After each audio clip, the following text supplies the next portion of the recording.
Numericals पे ध्यान देंगे। क्वेश्चन नंबर 9 कराने जा रहा हूँ। 8 क्वेश्चन आप लोगों को करा दिया इससे पहले। An alpha particle moves along circular path. ये कोई अल्फा पार्टिकल है और एक ये सर्कुलर पाथ पे इस तरह से मूव कर रहा है, रिवॉल्व कर रहा है। और अल्फा पार्टिकल के ऊपर चार्ज तो आपको मालूम है कितना है, क्योंकि चार्ज है ये 2e। In fact E stands for 1.6 into 10⁻⁻19 coulomb. और जिस पाथ पर ये चल रहा है उसकी जो रेडियस है वो है 1 एंगस्ट्रॉम। राइट, 1 एंगस्ट्रॉम का मतलब है 10⁻⁻10 मीटर। ठीक है, और ये किस स्पीड से चल रहा है ये भी दे रखा है 2 इंटू 10⁻6 मीटर पर सेकेंड। तो कह रहे calculate the magnetic field produced at the centre of the circular path. इस सेंटर पर मैग्नेटिक फील्ड कितना है। पहली बात तो ध्यान दीजिए कि ये जो अल्फा पार्टिकल है, अल्फा पार्टिकल का मतलब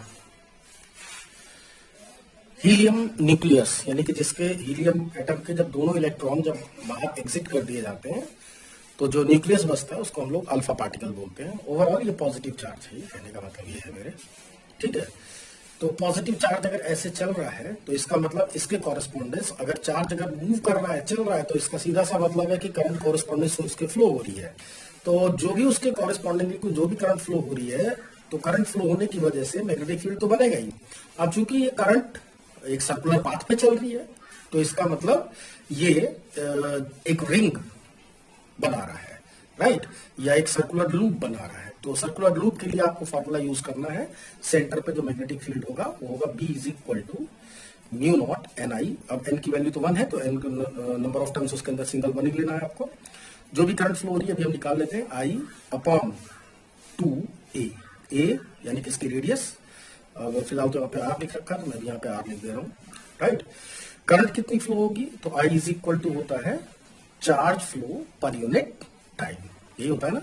तो चार्ज की वैल्यू कितनी है 2e, कितनी वैल्यू है 2e। और एक राउंड कंप्लीट करने में कितना टाइम ले रहा है, मान लीजिए कैपिटल T टाइम ले रहा है। ठीक है, तो आपको मालूम ही है जो टाइम पीरियड है और ये जो वेलोसिटी है इसमें क्या रिलेशन है। सर्कुलर पाथ के लिए v इज इक्वल टू किसके होता है, आर ओमेगा के होता है ना। ठीक है, तो v इज इक्वल टू हो जाएगा r इंटू ओमेगा का मतलब हो गया 2 पाई अपॉन टी। राइट, तो 2 पाई की जगह से आप टाइम पीरियड की जगह से आप लिख लेंगे या 1 upon time period is equal to हो जाएगा किसके v upon r into 2 pi. ठीक है, तो अगर आप इस t की जगह से अगर ये वैल्यू पुट कर ले 2e upon velocity v into upon r into 2 pi. ठीक है, तो ये आपकी करंट की वैल्यू हो जाएगी। अगर ये मैं करंट की वैल्यू यहाँ पे पुट कर दूं तो B इज इक्वल टू हो जाएगा म्यू नॉट। राइट, I की जगह वैल्यू पुट करिए 2 into e into r into 2 pi upon 2r into इसकी ये वेलोसिटी। ठीक है, ये r से एक r ये कैंसिल हो रहा है। राइट, तो अगर मैं ये वैल्यू पुट करूं तो ये हो जाएगा, सॉरी ये जो 1 अपॉन टाइम पीरियड की जगह से मैंने ये वैल्यू निकाली थी ना, तो मुझे ये 1 अपॉन टाइम पीरियड की वैल्यू रखनी है। 1 अपॉन टाइम पीरियड की वैल्यू है v अपॉन r इंटू 2 पाई। तो ये उल्टा लिख दिया है एक्चुअली, ये v upon r into 2 pi. ठीक है, तो ये सारा वैल्यूज ही गलत हो गया, दोबारा से लिखना पड़ेगा। Mu naught upon 2r into I की जगह से हो जाएगा ये वाली value 2e v upon r into pi. ठीक है, बस अब सारी वैल्यूज को, ये सब वैल्यू आपको पता है, ये इसको काट लीजिए। Mu naught e B upon pi r square. ठीक है, ये सारी वैल्यूज पुट कर लीजिए। सब कुछ दिया हुआ है आपको, वेलोसिटी दी गई है, आपको रेडियस दिया हुआ है 10⁻⁻10 मीटर। ठीक है, और इलेक्ट्रॉनिक चार्ज आपको पता ही है, म्यू की वैल्यू आपको पता ही है, पाई आपको पता ही है। ठीक है, सारी वैल्यूज पुट करिए और सॉल्व कर लीजिए, यहीं से जो भी आंसर आना है वही आंसर फाइनल हो जाएगा। ठीक है, तो ये हो गया। जो आंसर लिखा हुआ है मैं वही बता दे रहा हूँ, 6.4 टेस्ला लिखा हुआ है, यही आ जाएगा सॉल्व करने के बाद। ठीक, अब हम लोग नेक्स्ट क्वेश्चन पे आते हैं, क्वेश्चन नंबर 10 पर। मैं चाहूंगा कि ये वाला जो क्वेश्चन नंबर 10 है, इसको आप लोग वैसे इसके डेटा भी आप लोग याद रखिएगा, क्योंकि आपके बहुत काम आने वाला है, कई जगह ये क्वेश्चन आप लोगों का आता है ये। ठीक है, in the Bohr's model of hydrogen atom, ये हाइड्रोजन एटम का ये बोर्स मॉडल है। बोर्स मॉडल में ये आपका सेंटर पे न्यूक्लियस है जिस पर प्लस ई चार्ज है और एक इलेक्ट्रॉन इस तरह से रिवॉल्व कर रहा है, और इसके पाथ की जो रेडियस है आर, वो आपका है 5 इंटू 10⁻⁻11 मीटर, और फ्रीक्वेंसी दे रखी है इसके फ्रीक्वेंसी ऑफ रेवोल्यूशन एफ लिख दे रहा हूं मैं इसे, ये है 6.8 इंटू 10⁻15 हर्ट्ज, राइट। तो सेंटर पे मैग्नेटिक फील्ड फाइंड करना है, तो फिर से वही केस आपके पास बन जा रहा है, ये नेगेटिव चार्ज है ये, राइट। तो नेगेटिव चार्ज इस तरह से चल रहा है, इसका मतलब इसके कॉरेस्पॉन्डेंस करंट फ्लो हो ही रही है, और ये सर्कुलर पाथ पे है, तो इसका मतलब ये एक सर्कुलर लूप बना रहा है। सर्कुलर लूप बना रहा है तो मैग्नेटिक फील्ड की वैल्यू जैसे भी हमने यहाँ पे निकाला था वैसे हमें यहाँ पर भी निकालना। बस अब की बार फर्क ये कि पहले वेलोसिटी दे रखी थी, अब की बार फ्रीक्वेंसी दे रखी है, तो इससे ज्यादा कुछ फर्क नहीं पड़ने वाला है, क्योंकि B इज इक्वल टू किसके होता है, mu naught I upon 2R। अब आपको करंट ही निकालना रहेगा, करंट की वैल्यू यहाँ पे हम पुट कर देंगे फिर।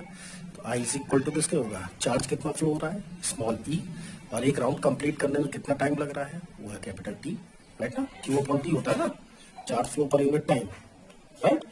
अच्छा, तो ये हो गया e, 1 upon time is equal to frequency के होता है, तो आप चाहे तो फ्रीक्वेंसी भी लिख सकते हो इसकी जगह पर, और तो इसलिए बी इज इक्वल टू हो जाएगा म्यू नॉट, आई की जगह लिख लीजिए ई इंटू एफ, ये E into F stand for current upon 2R, right. सारे डेटा आपको पता है, सारी की सारी वैल्यूज यहाँ पे पुट करिए, यहीं से आपको आंसर मिल जाएगा। जो भी आंसर मिलेगा वो मैं अभी आपको लिख के दे दे रहा हूँ, आप लोग कैलकुलेट कर लीजिएगा इसे, 13.4 टेस्ला। ठीक है, इसी तरह से नेक्स्ट क्वेश्चन है ये, क्वेश्चन नंबर 11 की बात कर रहे हैं अपन। अब की बार हीलियम एटम का nucleus completes 1 round of circle इतने metre in 2 second, find the magnetic field at the centre of the circle. तो अब की बार भी कुछ वैसा ही क्वेश्चन है। ठीक है, देखो ये एक हीलियम का न्यूक्लियस है, हीलियम का न्यूक्लियस का मतलब चार्ज इसके ऊपर कितना है, बोलिए चार्ज कितना है, +2e। हीलियम न्यूक्लियस का मतलब अल्फा पार्टिकल, अभी हमने अल्फा पार्टिकल को सॉल्व नहीं किया है यहाँ पर। ठीक है, तो ये इस तरह से रिवॉल्व कर रहा है, और अब की बार जो रिवॉल्व कर रहा है ये हीलियम का न्यूक्लियस, वो 0.8 किसमें 0.8 मीटर के रेडियस में रिवॉल्व कर रहा है ये, और कितने सेकंड में एक राउंड लगा रहा है ये, 2 सेकंड में, यानी कि इसका जो टाइम पीरियड है वो 2 सेकंड है। ठीक है, तो find the magnetic field B, तो अभी भी हमने कर ही लिया है इसको, सेम वही क्वेश्चन करा है। तो बी इज इक्वल टू किसके होगा, mu naught I upon 2R, right. Mu naught की वैल्यू आपको पता ही है, रख लेंगे उसे, आई की जगह से क्या रखेंगे, चार्ज फ्लो पर unit time, that is E upon T, ओहो 2E अपॉन टी, चार्ज इसके ऊपर 2E है, टी टाइम पीरियड है। ठीक है, ध्यान दीजिए ना, कई जगह हमने 2 जगह पहले कर चुके हैं ना एकदम, देखिए। ठीक है, अच्छा तो ये कितना हो गया, अपॉन 2R। बस यहाँ पे वैल्यूज पुट कर लीजिए सारी की सारी, सब कुछ वैल्यू दे रखी है, टाइम पीरियड की जगह से 2 सेकंड लिखा हुआ है, ये रेडियस की जगह से ये लिखा हुआ है 0.8, राइट। और स्मॉल ई की वैल्यू आपको पता ही है, 1.6 into 10⁻⁻, small e is equal to 1.6 into 10⁻⁻19 coulomb, right. Mu naught की वैल्यू आपको मालूम ही है, 4 पाई इंटू 10⁻⁻7। ठीक, ये सारी वैल्यूज आप पुट करिए, सामने आंसर आ जाएगा आपके 13.4 टेस्ला। Is that clear? अगले क्वेश्चन पर हम लोग आ रहे हैं, क्वेश्चन नंबर 12 पे आ रहे हैं हम लोग। चलिए तो पेज खत्म हो गया, तो क्वेश्चन नंबर 12 है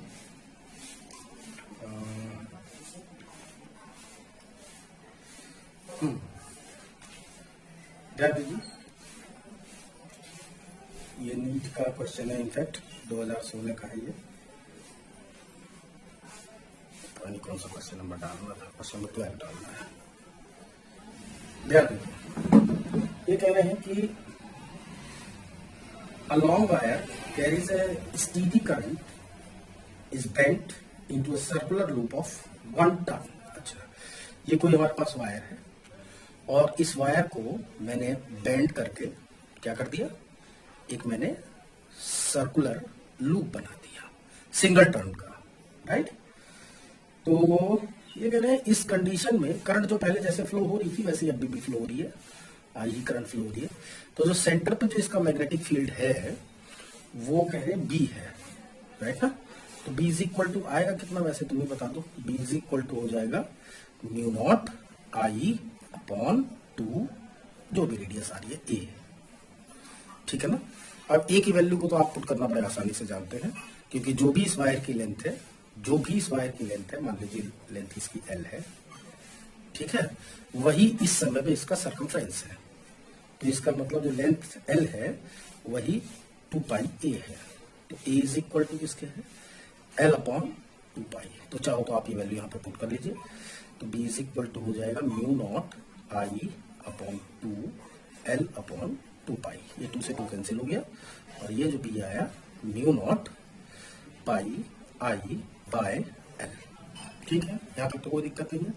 अब इसमें जो दूसरा कहा गया है, अब इसी वायर को, सेम इसी वायर को, ये जो वायर आपका एल लेंथ का है, इसको हमने एन टर्न का हमने लूप बनाया है। पहले एक सिंगल टर्न था, अब की बार एन टर्न से। समझ में आ रही है ना बात, जैसे मैं मेरे बनाने से आपको समझ में आ रहा होगा। मतलब एक क्लोजली बाउंड है, तो इसमें कोई ये नहीं है कि रेडियस आपको अलग अलग लेनी है, कि इंटरनल रेडियस कुछ है और आउटर रेडियस कुछ है, ऐसा कुछ नहीं है। क्योंकि अगर ऐसा कुछ होता तो क्वेश्चन में पहले क्लियर कर देते हैं, ठीक है। तो इसके अंदर नंबर ऑफ टर्न्स n है, पहले नंबर ऑफ टर्न्स 1 था, तो इसलिए म्यू नॉट एन आई फॉर्मूला होता है, तो n की वैल्यू पहले हमने 1 रख दिया, अब की बार n रखेंगे और क्या होगा, ठीक है। तो अब की बार जो मैग्नेटिक फील्ड है, मान लीजिए बी डैश है वो, राइट। तो वैसे एक बार पढ़ ले, a long wire carrying a steady current is bent into a circular loop of 1 turn here. The magnetic field at the center of the loop is B. इसके सेंटर पे जो मैग्नेटिक फील्ड है वो B है, वो B हमने निकाल लिया, वो इतना होना चाहिए। It is then bent in a circular coil of n turns। अब इसके बाद इसी वायर को हमने खोल के n टर्न्स के कॉइल में हमने इसे बेंड कर दिया है।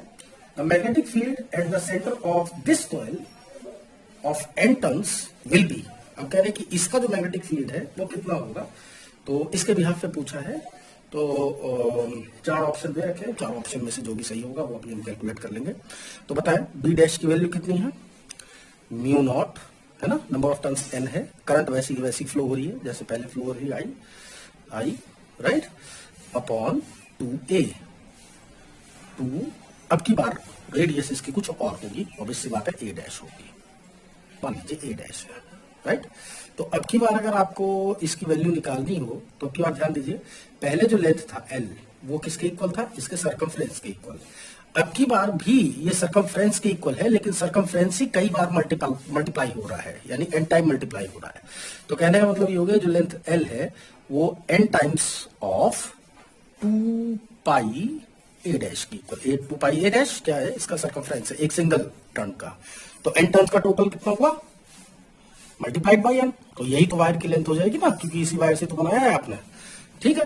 तो a dash is equal to हो गया l upon n into 2 pi, right.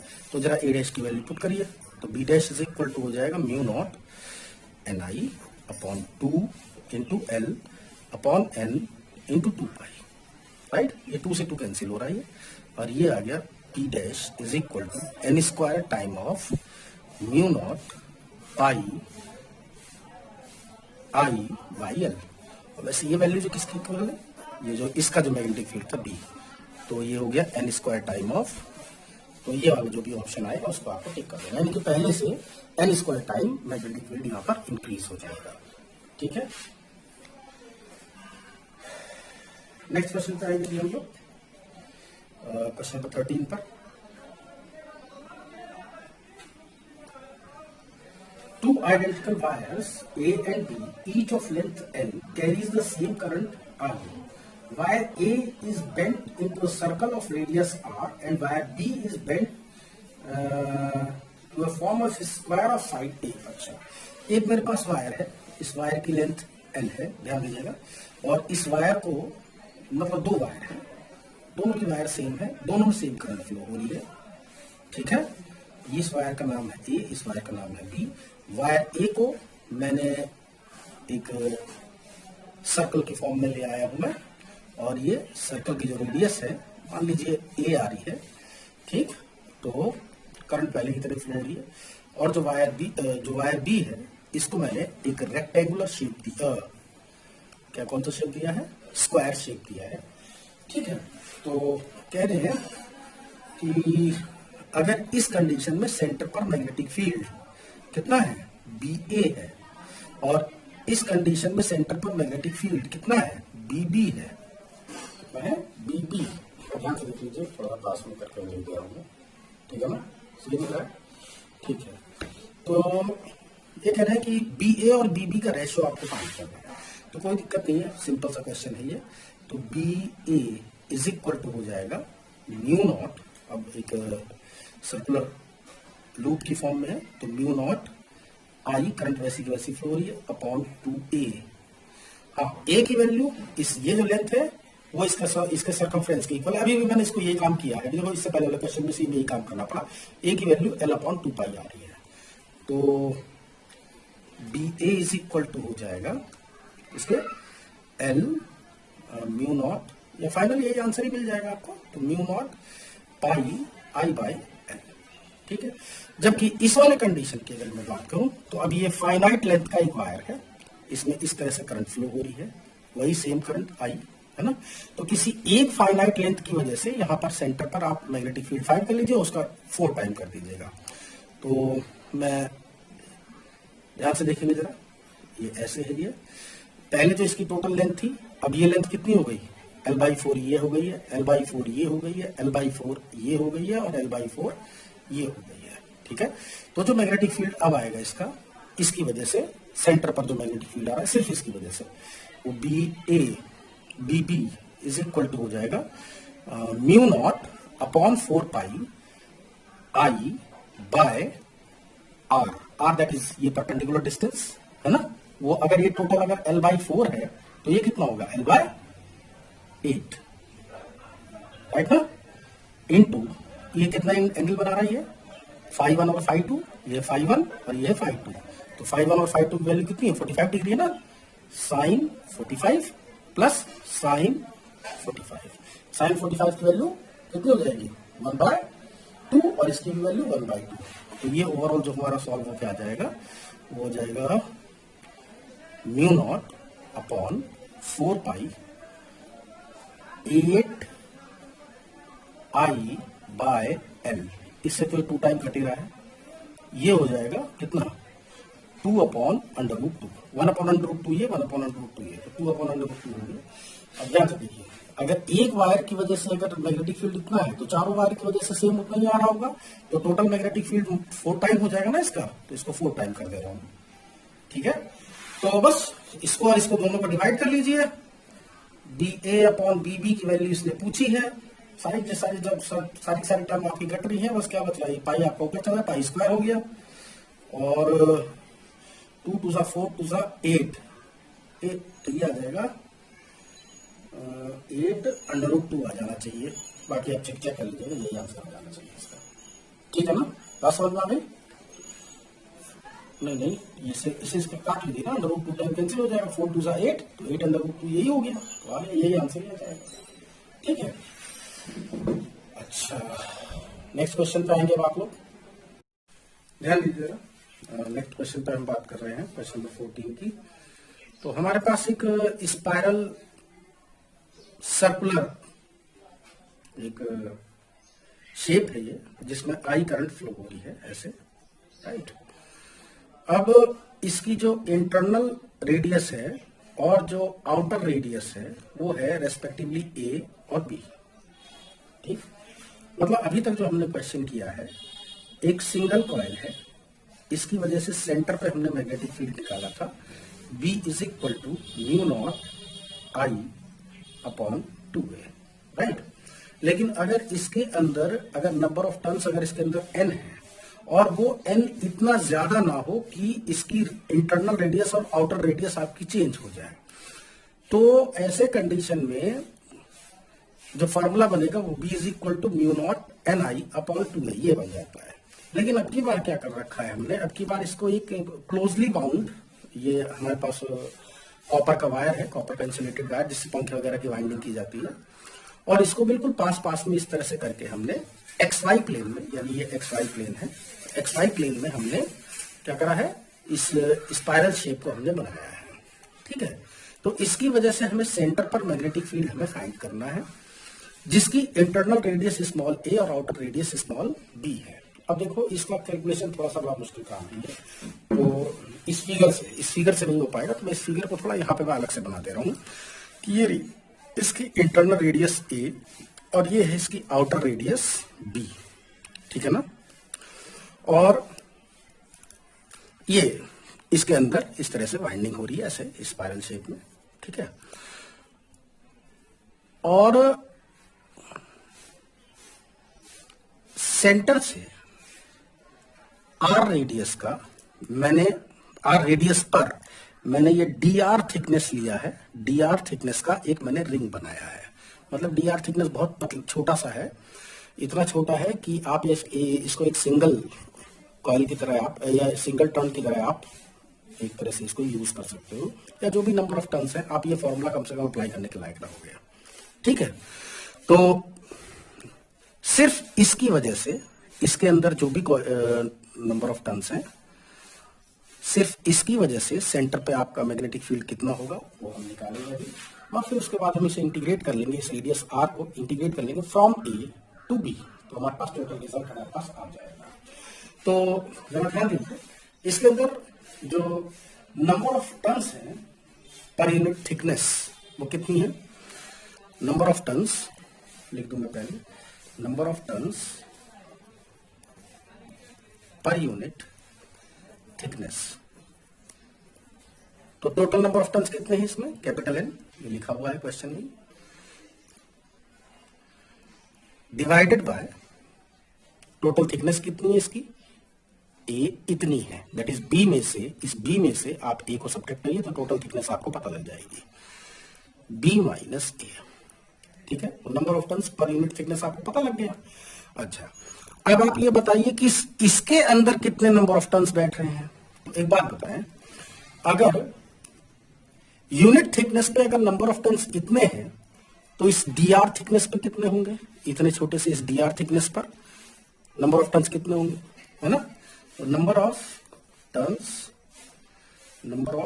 Turns in the thickness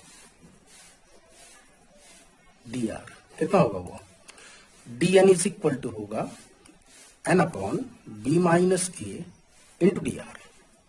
ठीक, तो बस अब तो काम ही खत्म हो गया। अब इसकी वजह से यहाँ पर सेंटर पे मैग्नेटिक फील्ड कितना होता है आप जानते हैं, तो फॉर्मूला है ये आपके पास, राइट ना। तो b is equal to mu naught, n की जगह से कितना आ गया, ये जो भी इसके अंदर नंबर ऑफ टर्न्स है वो dn है, dn i अपॉन 2, और इस रिंग की रेडियस कितनी है, r ले रखी है मैंने, समझ में आ गई ये बात। ठीक है, अच्छा, अब dn की जो वैल्यू है वो पुट कर लीजिए जरा। इस छोटे से इसकी वजह से, इस छोटे से थिकनेस की वजह से जो यहाँ पर मैग्नेटिक फील्ड होगा वो भी छोटा सा ही होगा, तो उसको dv लिख लीजिए। ठीक है, तो कितना आया ये म्यू नॉट, n का मतलब कितना है, dn का मतलब, ये dn का मतलब कितना है, ये dn का मतलब है n अपॉन b माइनस ए इंटू डी आर, राइट ना, हो गया, इंटू आई अपॉन 2r, ये लीजिए 2r हो गया। ठीक है, अब net magnetic field at the centre, इसलिए नेट मैग्नेटिक फील्ड एट जो भी सेंटर हो, बी इज इक्वल टू किसके होगा, इंटीग्रेशन ऑफ डी बी। तो इस छोटे से थिकनेस की वजह से आपने जो मैग्नेटिक फील्ड निकाला वो इतना निकाला, तो इस पूरे की वजह से कितना होगा, इंटीग्रेट कर लीजिए इसको। कांस्टेंट टर्म को पहले मैं बाहर निकाल दूंगा, म्यू नॉट एन भी कांस्टेंट है upon b minus a constant है, करंट कांस्टेंट है, टू भी कांस्टेंट है, बस बचेगा आपके पास 1 अपॉन आर डी आर, ये इंटीग्रेशन बचेगा। ठीक है, और इसको कहां से कहां तक इंटीग्रेट करना है, from R is equal to A से कहां तक, बी तक। ठीक है ना, तो टोटल पता लग जाएगा आपको, r is from a to r is equal to b. तो 1 upon x d x, log x होता है ना, आप लॉग एक्स लिखिए, mu naught N I n I upon 2 b minus a log r from a to b. Limit put कर दीजिए, upper limit minus lower limit. ठीक है, ये ध्यान रखिएगा लॉग ऑन बेस ई पर है ये, तो B is equal to B upon A हो जाएगा ये, तो नेट मैग्नेटिक फील्ड कितना है, B is equal to mu naught N I upon 2b minus A, ये हो जाएगा upper limit log B minus lower limit log A, ये हो गया log on base E B upon. ठीक है, यही आपका आंसर भी है, यही आपका एक फॉर्मूले की तरह कभी आप यूज भी कर सकते हो।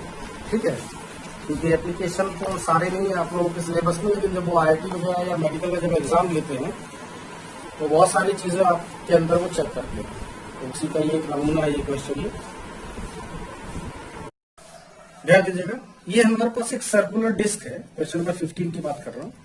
ये हमारे पास एक सर्कुलर डिस्क है ये, और ये जो डिस्क है ये आर रेडियस का है ये, और इसके ऊपर हमने क्यू चार्ज यूनिफॉर्मली डिस्ट्रीब्यूट कर रखा है, राइट ना, यूनिफॉर्मली हमने क्या कर रखा है, डिस्ट्रीब्यूट कर रखा है, सॉरी कैपिटल आर है ये। ठीक, अच्छा, तो ये बताएं कि इन्होंने जब से पूछा है कि अगर मैं इस डिस्क को इसके सेंटर के अबाउट एक कांस्टेंट एंगुलर वेलोसिटी से, अगर मैं मान लीजिए कांस्टेंट एंगुलर वेलोसिटी ओमेगा है, इसको मैंने लिख दिया है।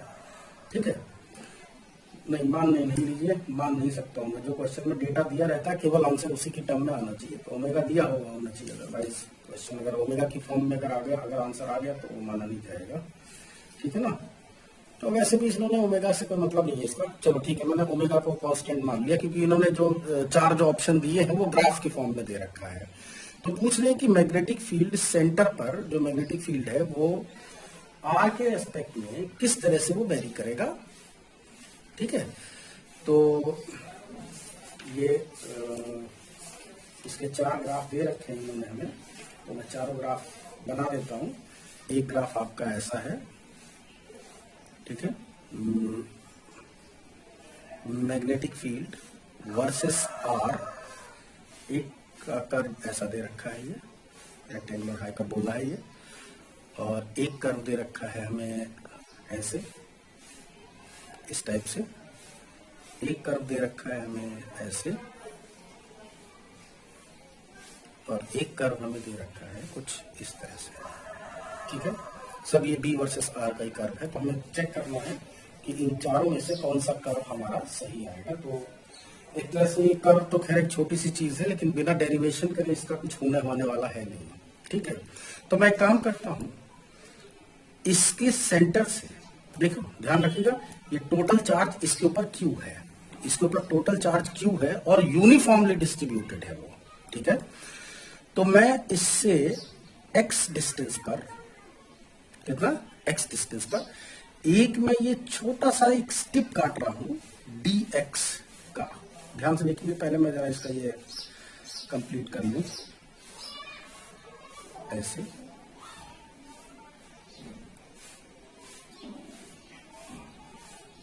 ये ठीक है, ये थोड़ा सा ऐसे करके बना लीजिए। ठीक, तो इसकी जो थिकनेस है वो कितनी है, डी एक्स ही है, राइट।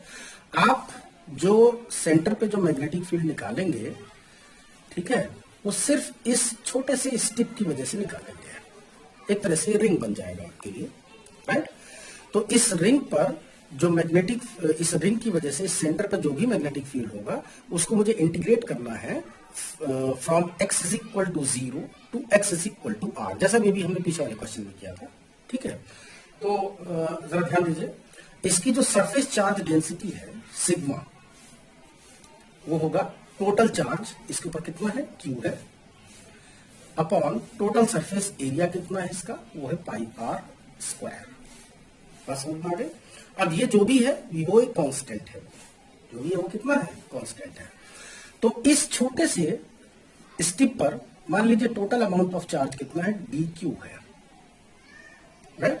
तो सिर्फ इस रिंग की वजह से जब ये घूमेगा, बेटा जरा ध्यान से देखना, ये एक कांस्टेंट एंगुलर वेलोसिटी ओमेगा से घूम रहा है, तो इसका मतलब ये चार्जेस भी घूम रहे हैं। तो अगर ये चार्जेस घूम रहे हैं तो इसका मतलब इसके कॉरेस्पॉन्डेंट से करंट भी फ्लो हो रही है। उसी करंट की वजह से हमें यहाँ पर नेट मैग्नेटिक फील्ड हमें फाइंड करना है। बात समझ में आ रही है मेरे ख्याल से। तो कितना होता है वैसे वो, dB इज इक्वल टू होगा म्यू नॉट,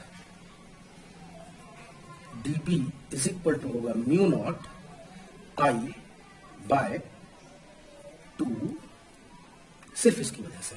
ठीक है, तो इसका जो रेडियस है वो x बन जाएगा ये, और I जो है, ये जो छोटा सा जो करंट जो हमारे पास ये चार्ज है dq, इसकी वजह से जो करंट जो फ्लो हो रही है वो भी di होगी, छोटी सी करंट होगी वो भी di। ठीक है ना, तो di इज इक्वल टू किसके होगा वैसे, di इज इक्वल टू होगा ये जो चार्ज हो रहा है, फ्लो हो रहा है, dq अपॉन कितनी देर में एक राउंड लगा रहा है, कैपिटल टाइम, जो भी इसका टाइम पीरियड है t। ठीक है ना, अच्छा, तो इस dq की जगह से हम लिख सकते हैं d ओमेगा, dq की जगह से टाइम पीरियड, तो time period t is equal to क्या होता है, 2 पाई अपॉन ओमेगा के होता है ना। अरे भाई ओमेगा इज इक्वल टू किसके होता है, 2 पाई फ्रीक्वेंसी या फिर 2 पाई अपॉन टी। ठीक है ना, तो टाइम पीरियड किसके हो जाएगा, 2 पाई अपॉन ओमेगा के। तो मैं लिख दे रहा हूं इसको 2 पाई अपॉन ओमेगा, और ये dq इस पर नेट अमाउंट ऑफ चार्ज है। ठीक है, अच्छा, अब हमें इस dq को निकालना है। तो एक बात बताओ, अगर इसकी सरफेस चार्ज डेंसिटी सिग्मा है, अगर इसकी सरफेस चार्ज डेंसिटी कितनी है, सिग्मा है, तो आप ये बताओ कि इसके ऊपर टोटल चार्ज कितना आ रहा है। देखो, सिग्मा इज इक्वल टू है q upon pi r square, यानी कि total charge upon total area. और सेम यही वैल्यू इसके लिए भी आएगी, ये छोटा सा चार्ज अपॉन ये छोटा सा एरिया जो इस स्टिप का बनेगा। अगर मैं इस स्टिप को बिल्कुल सीधा कर दूं ऐसे, अगर मैं इस स्टिप को ऐसे सीधा कर दूं यूं, तो ये एक रेक्टेंगुलर शेप ले लेगा, जिसकी जो हाइट है ये इसके सरकमफ्रेंस के बराबर आ जाएगा, दैट इज 2 पाई x आ जाएगा। और जो इसकी थिकनेस है वो तो dx है ही, तो इसका एरिया कितना बनेगा इसका, 2 पाई x dx। तो ये छोटा सा चार्ज अपॉन ये छोटा सा area, that is 2 pi x dx। बस समझ में आ गई। तो यहां से मुझे dq की वैल्यू पता लग रही है, वो dq हो गया आपका सिग्मा, सिग्मा की जगह से या ये ही लिख लो, q ही लिख लो, कोई दिक्कत नहीं है। तो ये आपका पाई से ये पाई कैंसिल हो जाएगा, और कुछ नहीं कैंसिल हो रहा है ये, तो ये हो गया आपका q into 2x dx upon r square. ठीक है, अब जब आपको dq पता लग गया है तो di कितना आ रहा है, di की वैल्यू आपको पता लगी गई, di इज इक्वल टू हो गया q into 2x dx upon r square into omega upon 2 pi. यहाँ पर वैल्यू पुट कर दीजिए, सामने आंसर आ जाएगा। अब ये वैल्यू उठा के यहाँ रखिए और इंटीग्रेट कर लीजिए, सामने आंसर है। तो dB इज इक्वल टू हो गया mu naught upon 2x q into 2x into dx into omega square upon r square into 2 pi. समझ में आएगा। तो net magnetic field at b इस जगह पर नेट नेगेटिव फील्ड कितना होगा, v इज इक्वल टू हो जाएगा इंटीग्रेशन ऑफ db। तो इंटीग्रेट कर लीजिए, कांस्टेंट का वैल्यू बाहर निकाल लीजिएगा, ठीक है। तो ये हो गया हमारा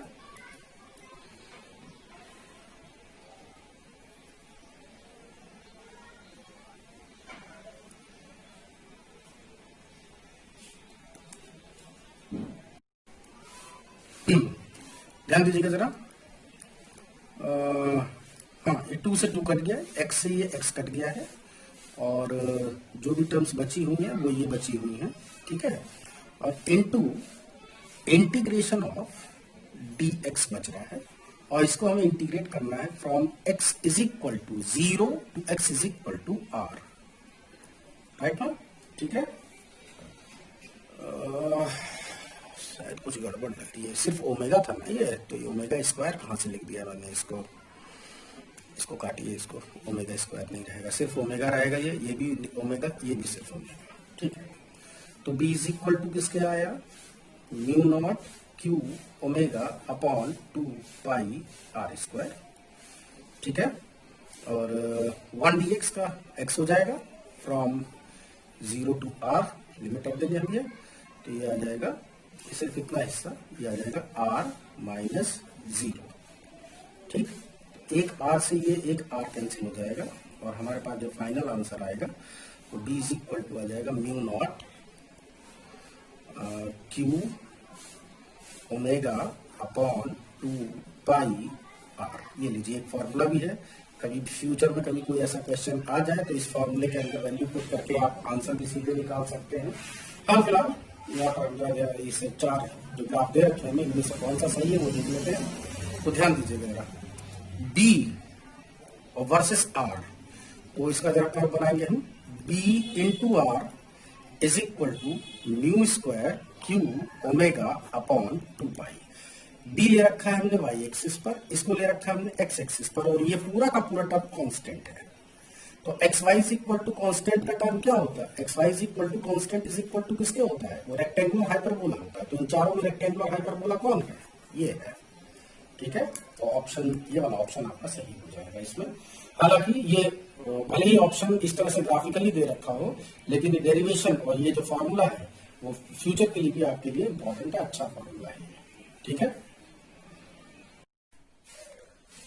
क्वेश्चन नंबर 16 पर गौर करेंगे आप लोग। ये हमारे पास एक क्वेश्चन पढ़ दे रहा हूं मैं। A wire carrying a current I has the shape as shown in the figure. Linear part of the, ये जो दोनों जो लीनियर पार्ट आपको दिखाई दे रहे हैं, जिसको मैंने सेक्शन 1 और सेक्शन 2 से रिप्रेजेंट कर दिया है, आर वेरी लॉन्ग, ये दोनों बहुत लॉन्ग है और एक्स एक्सिस के पैरेलल है। एंड द सेमी सर्कुलर जो पोर्शन है, जिसको मैंने सेक्शन 3 लिख दिया है, ये आपका एक्स मतलब वाई जेड प्लेन में है, यानी कि ये जो पेपर है ये आपका वाई जेड प्लेन पर है, ये है ना। और ये जो सेमी सर्कुलर जो शेप है वो इसी पर है, किस पे है, इस पेपर पे। और ये जो एक्स एक्सिस है, ये वाई एक्सिस, ये जेड एक्सिस, तो ये एक्स एक्सिस ऐसे वर्टिकली अपवर्ड है, यानी कि ये जो दोनों वायर आपको दिखाई दे रहे हैं ये इस तरह से है, वर्टिकली अपवर्ड, लाइक दिस, ठीक है।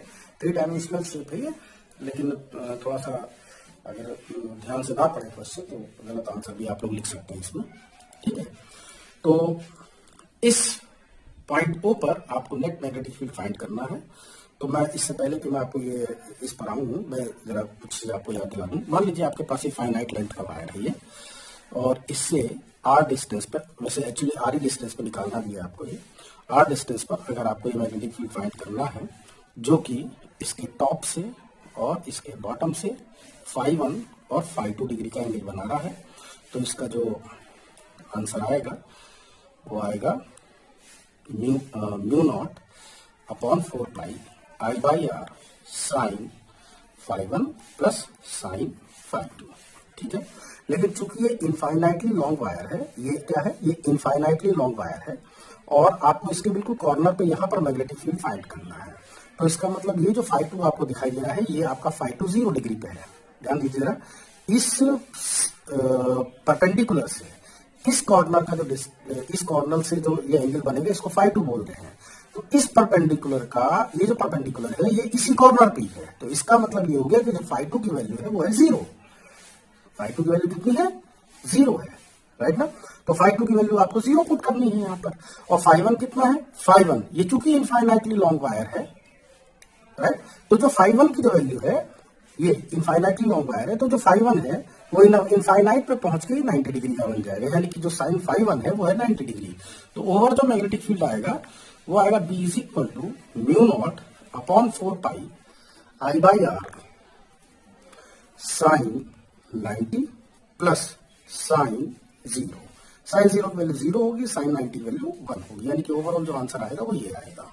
ठीक है, तो magnetic field at o due to section 1, इस सेक्शन 1 की जगह से ये जो वेक्टर B1 आ रहा है वो आएगा mu naught upon 4 pi I by are.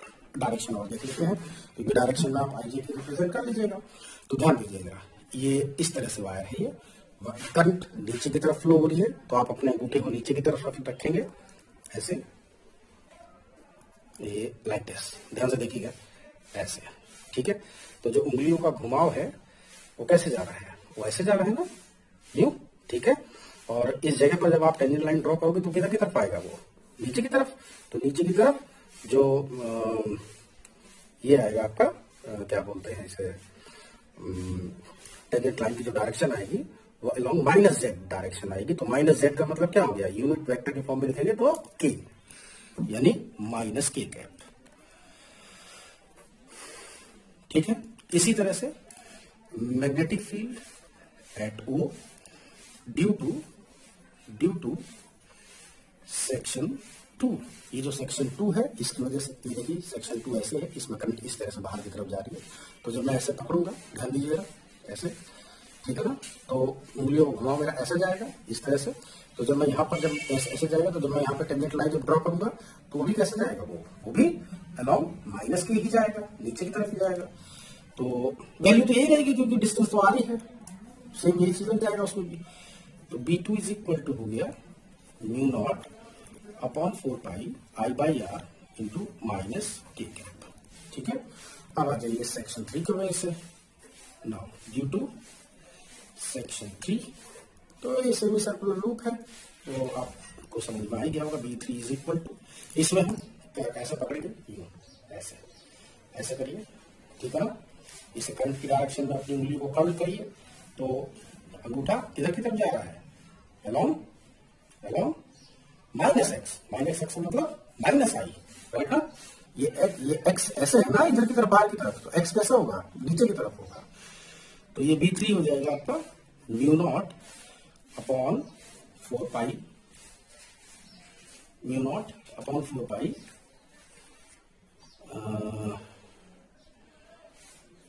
Pi I by are,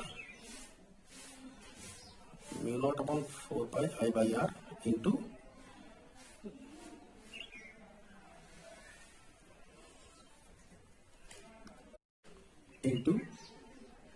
minus I cap. In fact pi नहीं होता इसके अंदर, सिर्फ 4 ही आएगा ये। ठीक है, तो नेट मैग्नेटिक फील्ड कितना होगा, B is equal to B1 plus B2 plus B3, तीनों को जोड़ लीजिए। ठीक है, तीनों को जोड़ेंगे तो जो कॉमन टर्म है उसको बाहर निकाल लीजिए, और ये आपके पास आंसर आ जाएगा mu naught I upon 4 pi आर 2k cap plus pi I cap. ठीक है, तो इसी पर आप टिक कर दीजिएगा इसको। ठीक है।